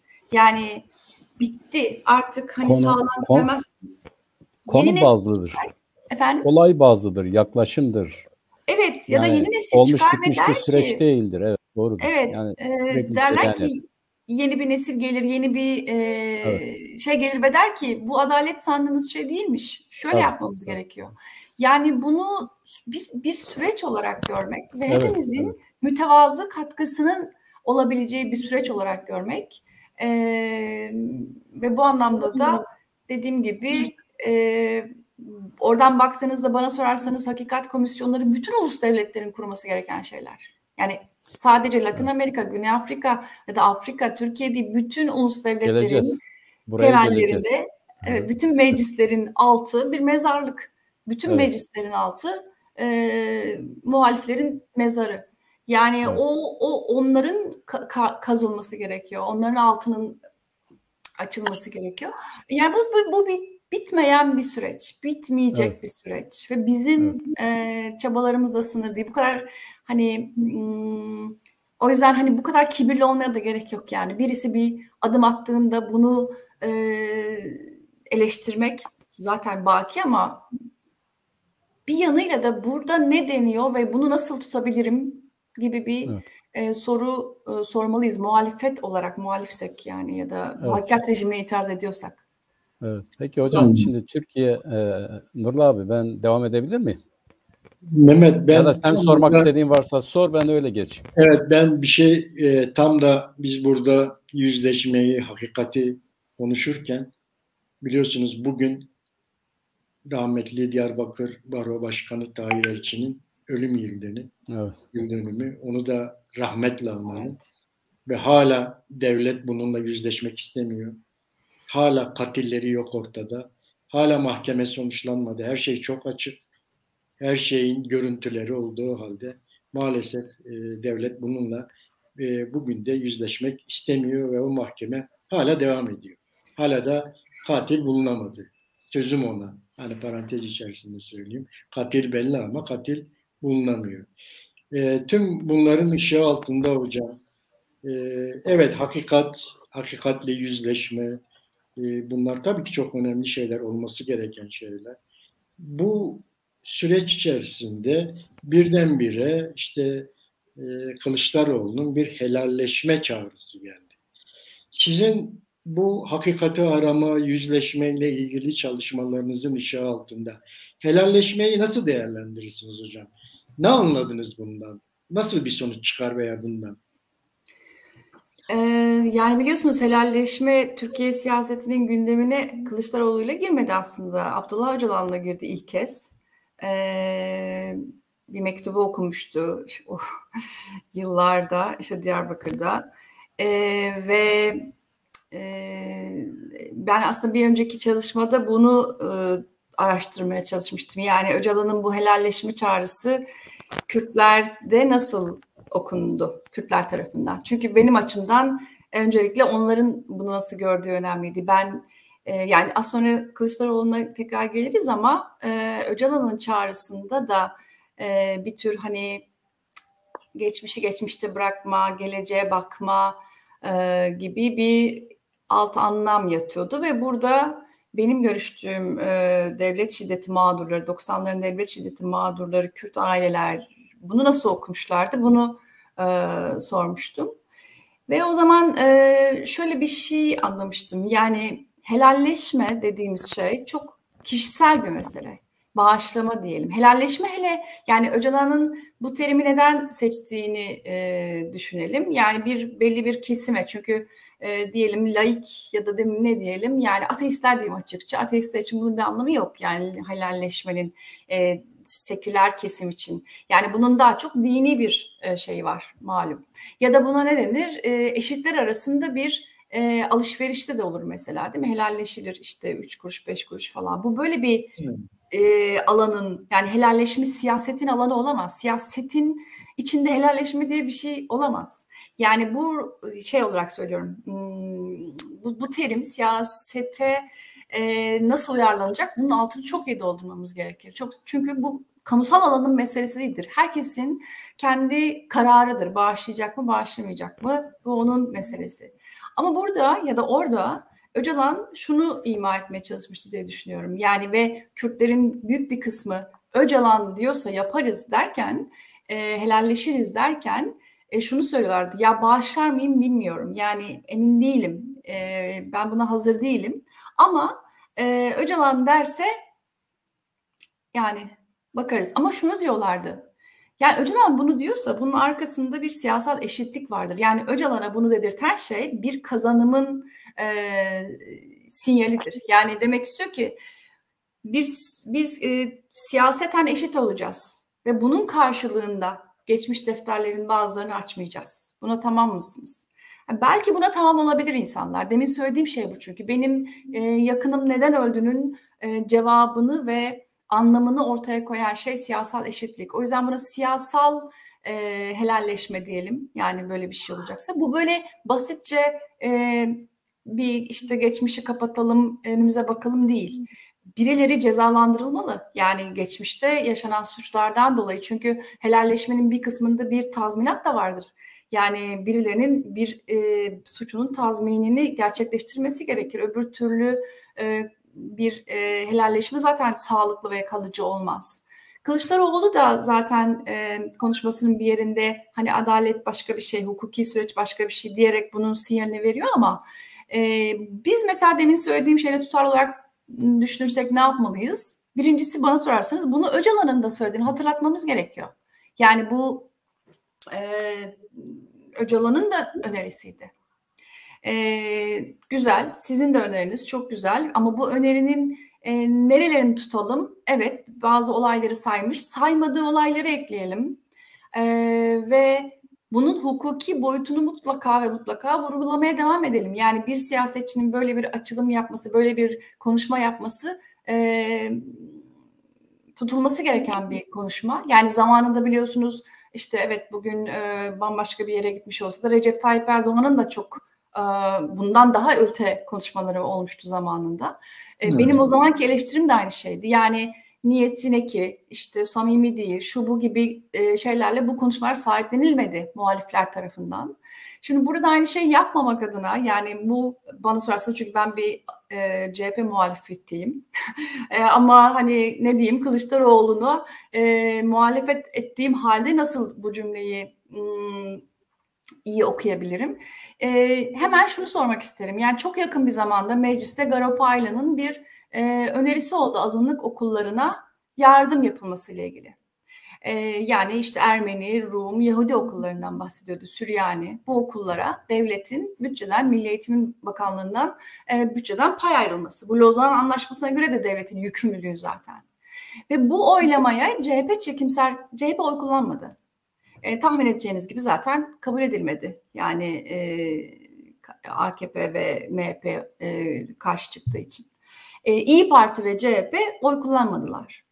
Yani helalleşmeyle ilgili bir gündemi olan bir partinin bunu böyle ille de geçmişten bugüne yani bunu da demin konuştuğumuz şeyle bağlantılandırabiliriz. Yani bana sorarsanız 1915'te başlaması gerekiyor zaten. Yani o konuşmanın 1915'in atlanması hani çok şey söylüyor. Onun yani Kılıçdaroğlu'na bunu söylenmesi gerekiyor. Lütfen bu listeyi 1915'e başlatın. Hatta araya işte Kürt isyanlarındaki isimleri ekleyin ve sonra günümüze gelin. Yani günümüzden başlayın mesela geçmişe doğru. Bunun en somut adımı bu olurdu bana sorarsanız. Yani helalleşme söyleminin altını dolduracak somut adım bugün çok kolay yapılabilecek bir adım.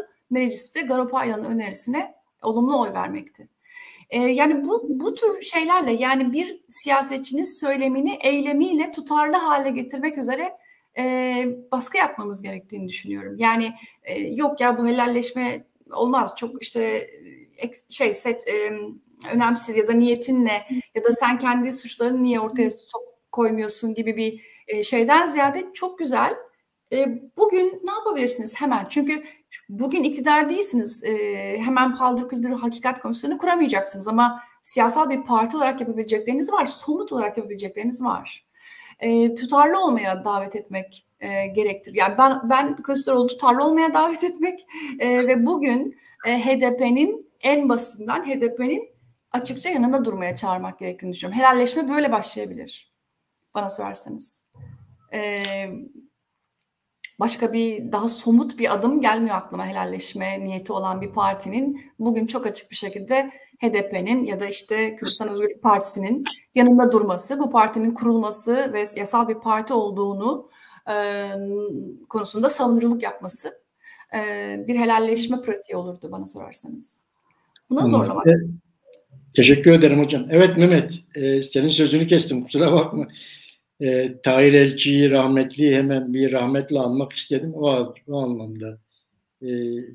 Bugün de kendisinin ölüm yıl dönümü biliyorsun. Evet, Diyarbakır'da birçok bu konuda anma yapılıyor şu anda. Evet. Belki de Kürdistan'ın başka kentlerinde de bu konuda anmalar var. O nedenle bir hatırlatmak istedim. Evet. Buyurun, söz sende Mehmet. sağ olalım, saygıyla eğiliyoruz anısı önünde. Gerçekten Tahir Elçi ne diyelim yani hepimizin bütün Kürtlerin sahip çıkacağı bir mevkiden aramızdan ayrılıp gitti. Gerçekten de inanıyordu. Yani barışçıl çözüme inanıyordu. Demokrasiye, adalete, eşitliğe her neyse buna inanarak hareket ediyordu. O bakımdan da acı bir kaybımız oldu. Tabii kötü olan şudur. Bu kadar iyi niyetle hareket eden bir insanın her zaman diğer kayıplarımız gibi Türkiye'deki hassas çevreler tarafından pek sahiplenmemesi. Yani bizden çok onların sahiplenmesi lazım. Yani ne oldu bu yargılama, ne oldu? Bunu Kürtlerin söylemesi biz söylüyoruz da. Yani bu adalet, hukuk, eşitlik, kardeşlik falan diyen bir Türkiye kesimine ne oldu bu konuda, neden bir duyarlılık, bir hassasiyet yok? Hatta şöyle bir şey oldu, yeri gelmişken söyleyeyim. 1. ölüm yıl dönümünde bir anma yapıldı İstanbul'da, bir vakıf üzerine yapıldı ve bu vakıftaki konuşmalar bana, biz de davetliydik oraya. Ve açıkçası şöyleydi, ya oldu bitti, bundan düşmanlık çıkarmayalım. Yani bu devlet herkese karşı böyledir, Türkler de böyle yapıyor. İşte biz yine kardeşiz, buyur, şuyuz diye böyle üstü örtüldü gitti. Yani şöyle bir şey çıkmadı, bu bizim her gün daha çok zalimlerin yönetimine muhtaç ya da onlara mecbur kalacağımız bir rejimin yolunu açıyor. Onun için buna artık bir dur demek lazım. Her şey ortadayken bunun katillerini ortaya çıkarıp yargılamak lazım demek yerine buradan ya etmeyelim, eylemeyelim, daha büyük düşmanlıklar çıkarmayalım, bunun üzerine fazla gitmeyelim gibi Kürtleri teskin edeceğiz. Elçinin ailesini teskin edeceğiz. Yani bununla yetin şeklinde algılanabilecek mesajlar verildi ve kötü olan bu hala devam ediyor. Yani Kürtler söz konusu olunca benim elim ağrıdı diyenler davacı oluyor bizden. Yani bir yandan her türlü antidemokratik uygulamayı yapıyorlar, zulüm uyguluyorlar ama öbür taraftan da ya bizim elimiz acıdı. Biz tamam size bunu yaptık ama biz mağdur olduk diye algılanabilecek şekle getiriyorlar ve bunu unutturuyorlar. Onun için bizi unutmamamız lazım. Hiç değilse yüreğimizde yaşatmamız lazım. Aydınlarımıza, bu şekilde mücadele eden kardeşlerimize sahip çıkmamız lazım. Şimdi bu hocamın helalleşme ile ilgili söyledikleri, o kavram itibariyle söyledikleri yerindedir. Yani o günümüz toplumunun diline ait bir kavram değildir. Geçmişe ait bir kavramdır. Bu geçmişe ait bir kavramla günümüzde bazı şeyler halledilebilir mi? Evet, halledilebilir.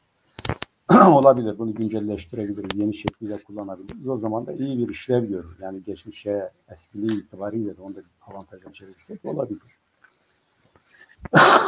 Fakat helalleşme günümüzde şöyle algılanmalıdır. Hocam güzel bir örnek verdi. Garo Palyan'ın mecliste verdiği önergenin desteklenmemesi çok ciddi bir göstergedir.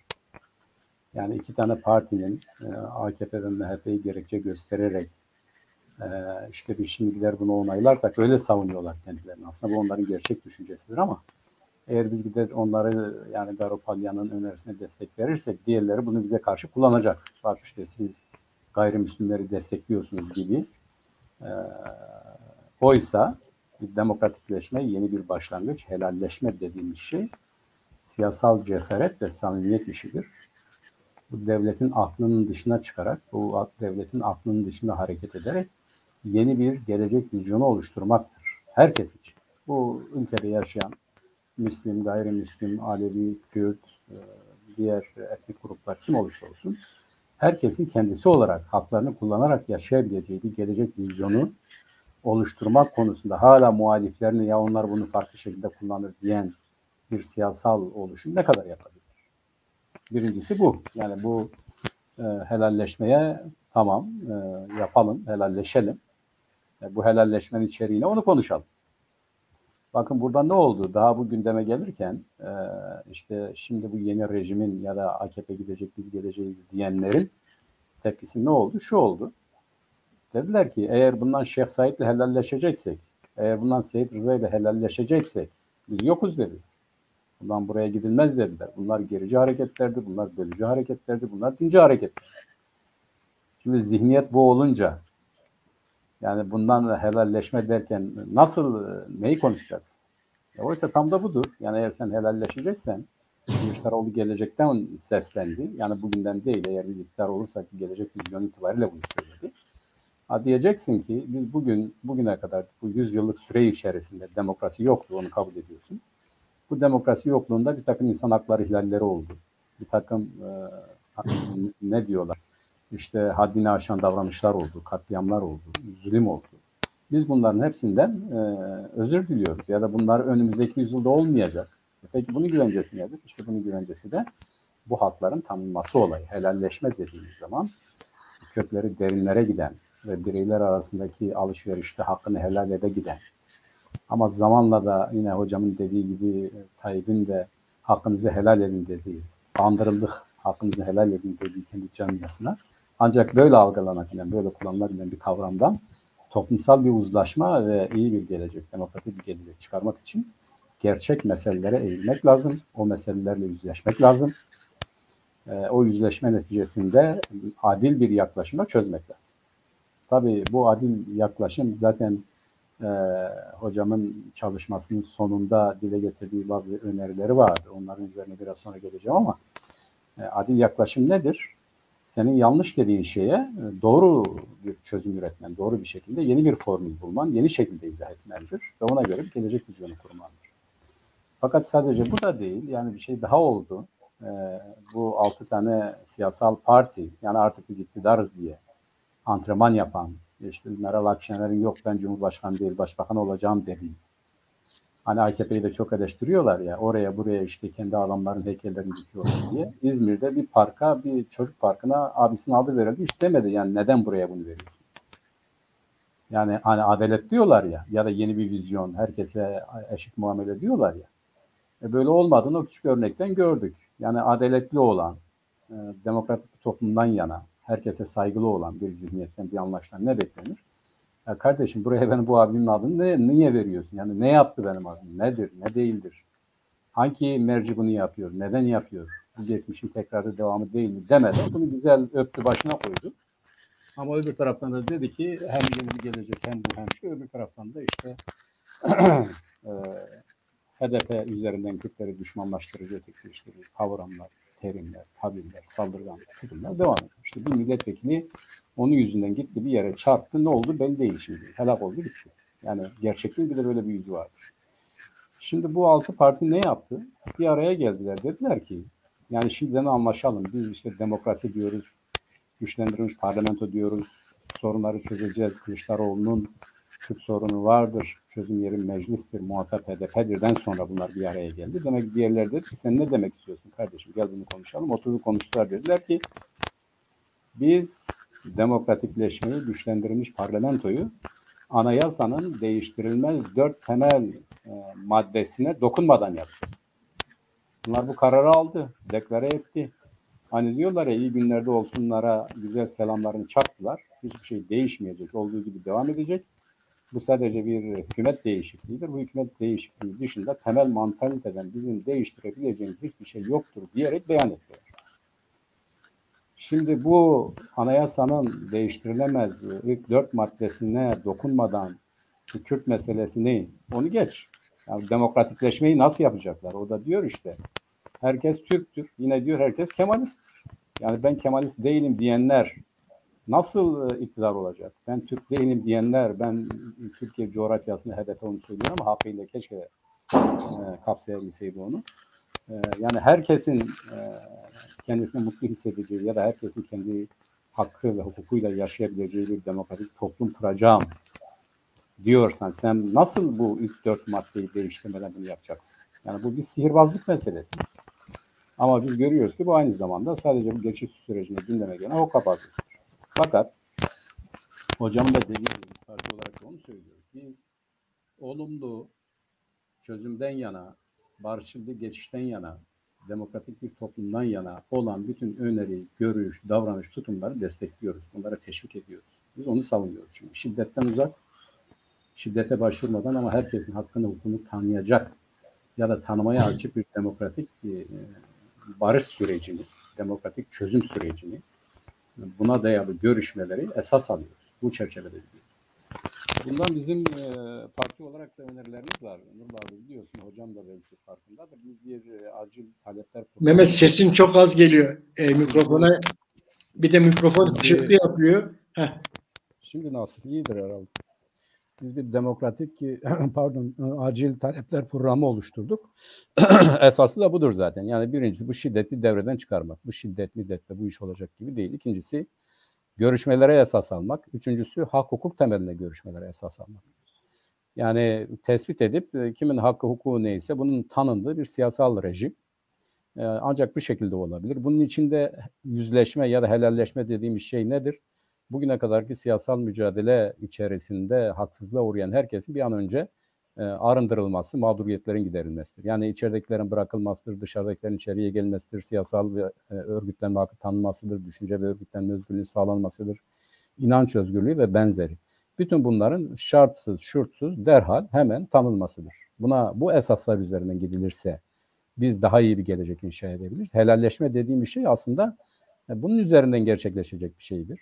Yani bu kavramlar üzerinden, bu haksızlığa uğrayan insanların mağduriyetlerin giderildiği ve yeni rejim içerisinde herkesin kendi hakkı hukukuyla hareket ettiği, mücadele ettiği, iktidar olma hakkına sahip olduğu düzen olarak tarif ediyoruz. Bu olursa elbette ki bugün helalleşme diye dile getirilen ya da demokratikleşme diye dile getirilen şeylerin içeriği doldurulmuş olur.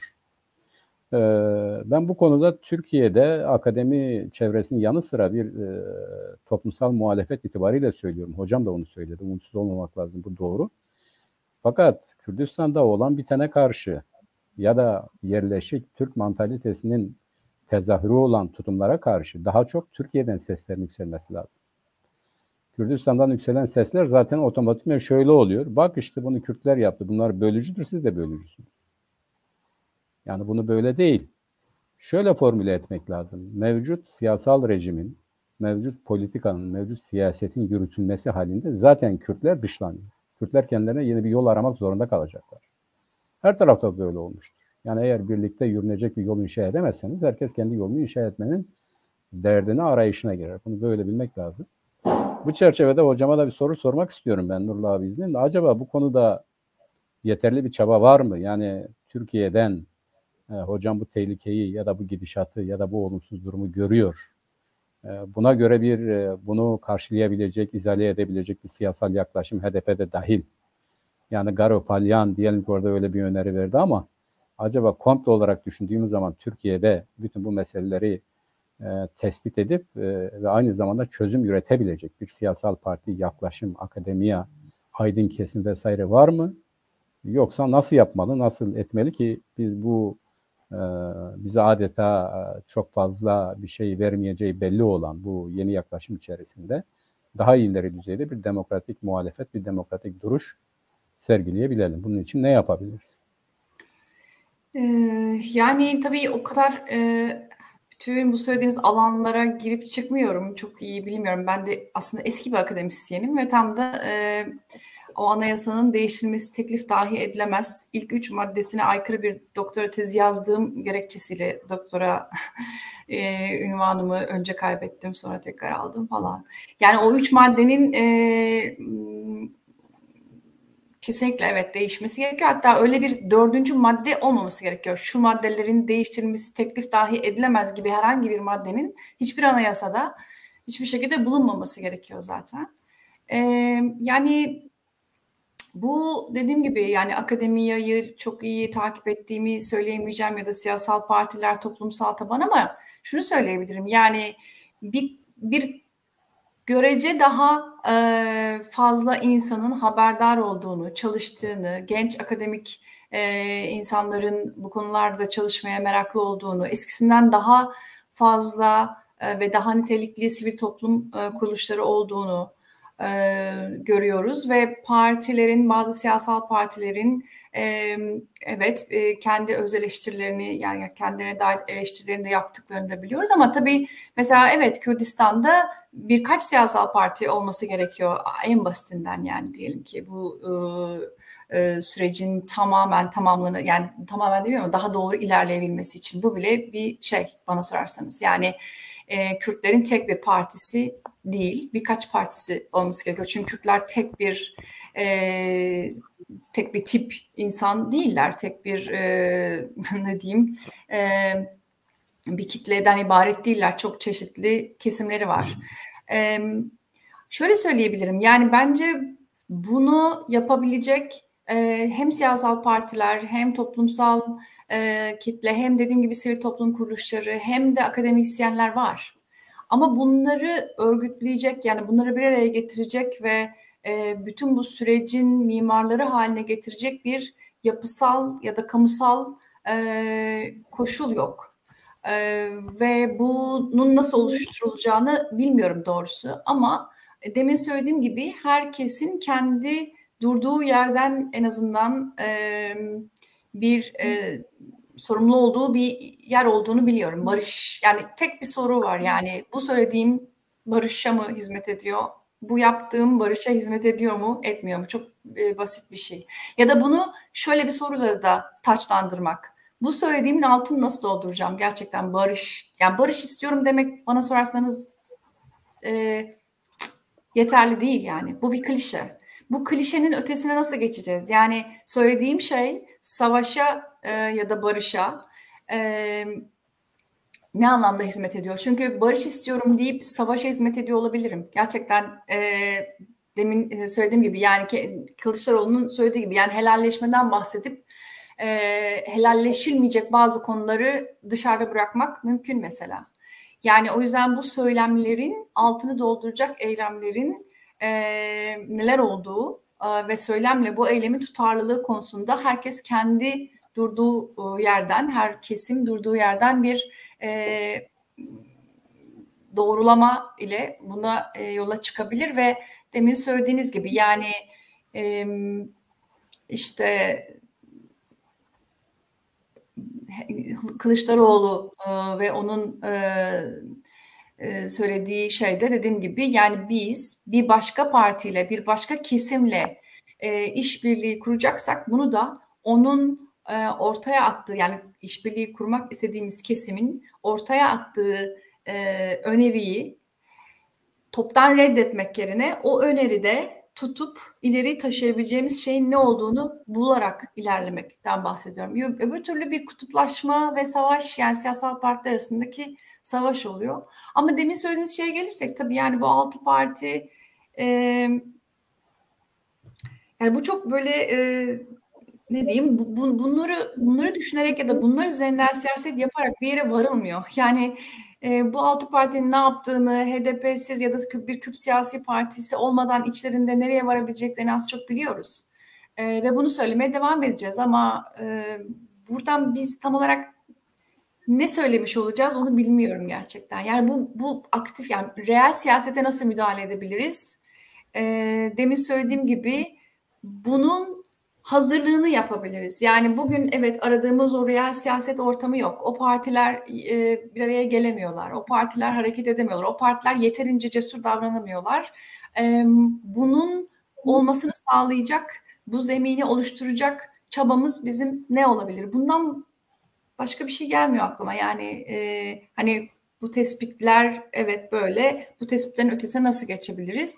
O yüzden şunu söylemeye çalışıyorum, yani özetle bu kesimler, sizin sorduğunuz kesimler, bana sorarsanız eskiye oranla daha fazla var ve aslında daha hızlı bir şekilde harekete geçirilebilecek şekilde duruyorlar. Ama bunu nasıl ve kim, yani şöyle diyeyim, daha doğrusu tek bir parti, tek bir şey beklememek lazım. Bunun bir siyasal kültür olması için çabalamamız gerekiyor. Onu demeye çalışıyorum. Yani bugün yok, yarın olabilir. Yarın olabileceğini varsayarak, yarın olmasını isteyerek bir kültür, siyasal kültür, barışa hizmet eden bir siyasal kültür oluşturmakla meşgul olmalıyız. Yani meşgul olmalıyız, biraz çalışmalıyız. Herkes yani bununla ilgili çalışmalı, kendi çalışmasını yapmalı. Bugün birileri bu çalışmayı yapmıyor diye biz yapmaktan vazgeçmemeliyiz yani. Ya da birilerinin yapmıyor olması bunun hiçbir zaman olmayacağı anlamına gelmiyor. Evet, ama dünyada pek çok örnek var. Hiç barışmaz dediğiniz kesimler, hiç savaş bitmez dediğiniz yerlerde savaşlar bitiyor. Türkiye'de bir gün bunu yapacak. Yani bir gün bu yola girecek diyeyim, öyle söyleyeyim. Ve bana sorarsanız girdi. Ne kadar dediğim gibi, ben burada böyle basit bir olumlu naif bir olumluluk ya da iyimserlik tablosu çizmek istemiyorum. Bunun bir siyasal tercih olduğunu düşünüyorum. Yani meseleye böyle bakmanın kendisi bile siyasal bir tercih. Bana sorarsanız bu uğurda çalışmak üzere siyasete bakmak, bu uğurda ne yapabilirim diye siyasete bakmak ve onu görmek ve onun üzerine gitmek. Yani öbür bakış değil, başka bir bakışla siyasete olan bitene bakmak ve onu zorlamak. Evet. Evet hocam, teşekkür ederiz. Programın da sonuna geliyoruz. Ben teşekkür ederim. Şimdi ben Sağ olun. sizden son bir soru soracağım hocam. Şimdi Buyurun. siz de konuşmanızda bahsettiniz. Bazı şeyleri biz üstü kapalı konuşuyoruz. Yani mesela diyelim CHP bir tutum belgesi açıklıyor, bir Kürt sorunu diyor. HDP bir tutum belgesi açıklıyor, o da Kürt sorunu diyor. Ama bunun içeriğini kimse konuşmuyor. Yani Kürt sorunu dediğiniz nedir? Kürtlerin hangi sorunlarını çözmeyerek sorun haline getirdiler? Artık bunun adını koymak gerekmiyor mu hocam? Evet. Yani bana sorarsanız demin söylediğim gibi eşitlik. Yani haysiyetli bir barışın temelini oluşturan şey. Yani haysiyet bir kere. Yani çok net burada Kürtlüğün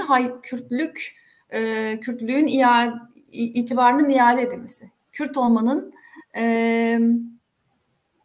evet Kürtlükle ilgili o itibarın iade edilmesi. Türkler bunu zaten bırakın yapmayı, yani tersine bu itibarı yok etmek, bunu hem fiziksel olarak hem siyasal olarak bu Kürtlüğü yok etmek üzerine bir politika uyguladıkları için Kürtlerin sorunlarını çözemediler, çözmek istemediler ve çözmek istemiyorlar hala. Ya bu çok açık. Burada böyle çok karmaşık bir şey yok. Kürtler ne istiyor bilmiyoruz falan. Bunlar artık eskimiş şeyler. Kürtler ne istiyor biliyoruz. Hepimiz biliyoruz. Yani bunun maddelerini doldururuz, listeleriz. Bunların nasıl sağlanacağını tabii ki tespit ederiz. Ama Kürtlerin ne istediği çok açık. Yani Türkler ne yapıyorsa bu ülkede onlar da onu yapmak istiyorlar. Ve bu sadece Kürtlerle sınırlı da değil. Demin söylediğim gibi, söylemeye çalıştığım gibi Ermeniler var bu ülkede, Rumlar var, Yahudiler var, Süryaniler var, Aleviler var. Yani pek çok şu an sayamadığım için kusura bakmayın. Çerkesler, yani böyle hani sayamamamın sebebi bile bir sorun olmalı kendi açımdan. Yani kimler ne talep ediyor, bununla ilgili bir netlik olması gerekiyor. Bütün bu kesimlerin yani böyle egemen bir ırk olmaması gerekiyor bu ülkede. Türklükten ibaret, Türklerin girip çıkabildiği, Türklerin sadece faydalandığı imtiyazlar olmaması gerekiyor. Yani aslında Türklere de şu an onlara normal gibi gelen, zaten böyle olması gerekir gibi gelen şeyin bir ayrıcalık olduğunu anlatmamız gerekiyor. Yani burası Türkiye, bu cümleyle açıklanamayacak bir imtiyazlar dünyası var. Burası Türkiye, başka türlü de olabilirdi. Adından tutun bütün sistemine kadar. Bütün bunları tartışabileceğimiz bir dünya, bir ülke istiyorlar Kürtler. Rumlar, Ermeniler, Yahudiler, ya Türk olmayan herkes ve Müslüman olmayan herkes ve erkek olmayan ya da kadın olmayan pek çok cinsiyetler var biliyorsunuz. Hayvanlar var, ne bileyim, yani insan merkezli, ırk merkezli, cinsiyet merkezli bir tahakküm mekanizması işliyor burada her alanda. Bütün bunların altına oyacak bir ülke istiyoruz yani, diyelim, istiyorlar bence. Çünkü ben de bir Türk olduğum halde bunu istiyorum. Bu çok açık. Yani ne istiyorlar diye bir soru, retorik bir soru ve yani çok yanlış. Bunlara cevap vermemek gerekiyor yani bile. Bunun ne istediği çok açık. Ya da böyle cevap vermek gerekiyor. Yani aslında şunu diyorlar. Dediğimi söylediğim gibi, yani Türkler bütün bu süreçte ne istendiğini çok iyi biliyorlar ve bunu dediğim gibi yapmak istemedikleri için anlamazlıktan geliyorlar. Buna siyasal partilerin şeyleri çok net. Yani bunları zorlamak gerekiyor. Ama dediğim gibi ben bir akademisyen, eski bir akademisyen ya da bugün işte bir takım çalışmalar yapan biri olarak basitçe Türklüğün karşısına bir başka itibar sağlanmış bir başka kimlik dikmek değil ya da bir başka siyaset dikmek değil. Demin söylediğim bütün bu kesimleri de bu tartışmaya dahil edebilecek yeni bir siyaset, yeni bir bakış, siyasete bakış nasıl düşünebiliriz? Bunu yapmaya çalışıyorum. Biraz soyut kaldığının ve havada kaldığının farkındayım. Güncel siyasete nasıl tekabül eder bilmiyorum. Ama benim işim bu. Daha çok düşünmek ve bu tür dediğim gibi müdahaleleri yapmaya çalışmak naçizane. Teşekkür ederim yani böyle bir raporu ve bu kadar aslında sizin programınızın adı Siyasetin Gündemi, Güncel Siyaset. Ben pek bu konulara girmedim ama buna rağmen beni çağırdığınız için teşekkür ederim. Teşekkür ederiz katkılarınız için. Sağ olun hocam. Nurullah abi dondun mu sen? Nurullah abi kesildi galiba. Evet sayın izleyiciler, bir programın daha sonuna geldik. Yeni programda yeni konuklarla görüşmek üzere. Hocama tekrar teşekkür ediyoruz katkılarından dolayı. Devamını diliyoruz. Aynı zamanda bunun Türkiye'de ciddi bir politik tutum haline gelmesini öneriyoruz. Umarız. Yo, Mehmet geliyor mu benim sesim? Şimdi geliyor abi. Buyurun. Yine durdu. Buyurun abi.